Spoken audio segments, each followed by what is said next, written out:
The man whose military feats were stolen and who was defamed by the heroes of history prepares to seek revenge. In the year 3972 AD, in the Forest of Death, a man is wounded by a sword. One of the attackers mocks him, saying that if someone as weak as Glenn could injure the Empire's best warrior, it must mean the Empire is doomed. To prevent Wishtek, the Dark Country, from invading their borders, the Empire granted 14 heroes sacred spears and sent them on a mission. The wounded man questions his attackers about why they hurt him if they were comrades. One of them mentions they did well for being just 4, as they managed to complete the sealing mission. 3 of the heroes fell in battle. One of the attackers says they will take credit for the mission and prepares to deliver the final blow. Thus began the era of prosperity, with 7 heroes defeating the Empire's 4 traitors. 20 years later, in Real de Valem, a city with a gloomy atmosphere emerges. A caravan approaches the city, and inside one of the wagons, a little girl hides, eager to reach the port and travel to the peaceful land of the 7 heroes. Rasheb, the leader of the warrior monks,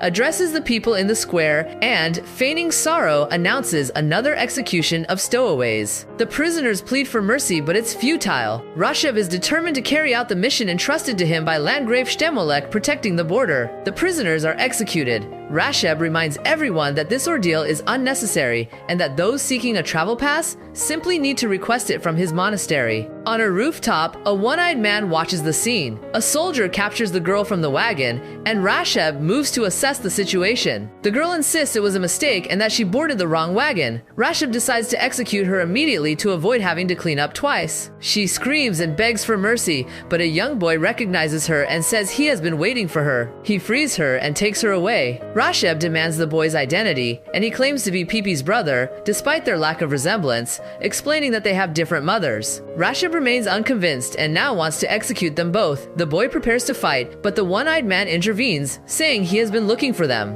Rasheb demands to know who he is. The man apologizes for the trouble and offers Rasheb gold coins as compensation. Rasheb gladly accepts and lets them go. The girl thanks them for saving her, but the boy scolds her for ruining his stowaway plans. The girl reminds him that the one-eyed man also saved him and rebukes him for calling her Pipi. The one-eyed man warns them that half-baked plans will never work, explaining he only saved them to prevent complications in his long-planned operation with a smuggler. He refers to the boy as Little Hero, a term for children who aspire to be like the 7 heroes, a notion the boy finds distasteful. As the man tries to leave, the children stop him, asking about the smuggler. He says he will only help if they have a valid reason to cross. The girl says tea here is nothing left for her on this side. The boy hears 13 soldiers approaching and tosses the girl into the canal. The soldiers surround them, demanding proof of virtue. The boy doesn't understand until the one-eyed man explains it means a bribe. The monastery controls border traffic, issuing travel passes based on one's virtue,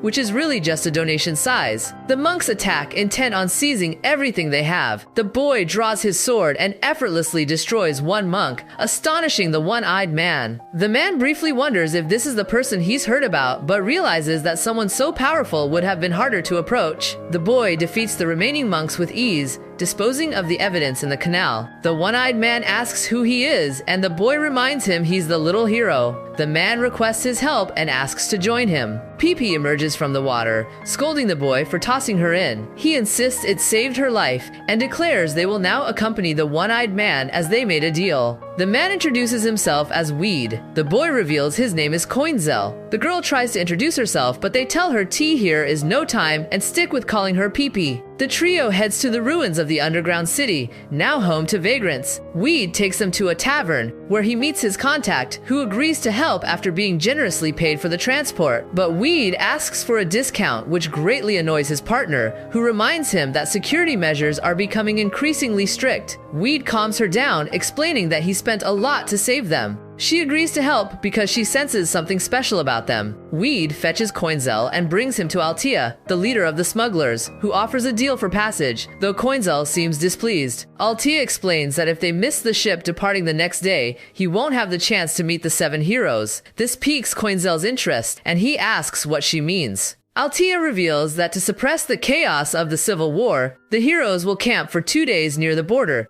at the 1,000 stone lances. Coinzel is stunned to hear the heroes are so close. Meanwhile, Rasheb prepares his monks outside the underground city, aware they are dealing with the city's scum. He orders a rat hunt. A man informs Altea that the warrior monks have arrived. Rasheb enters the tavern. announcing that reports of smugglers in the area have prompted an inspection. He demands to speak with the person in charge. Altea claims she has an honest establishment and rejects the accusation of smuggling. A small man steps forward from the monks and confesses that he was offered help to cross. Upon this declaration, Rasheb immediately orders his execution, which a monk carries out on the spot. He then commands the execution of everyone in the tavern. The monks attack. Weed defends himself, but Rasheb captures Pipi, telling her she fell into their hands again despite being given a second chance, and this time she will serve as an example. Weed tries to break through to her, but there are too many monks. At that moment, Coinzel cuts down a chandelier, crushing several monks beneath it. Rasheb falls and releases Pipi. Coinzel defeats many monks, but several remain. Rasheb recognizes him, stating that opposing them means facing one of the 7 heroes,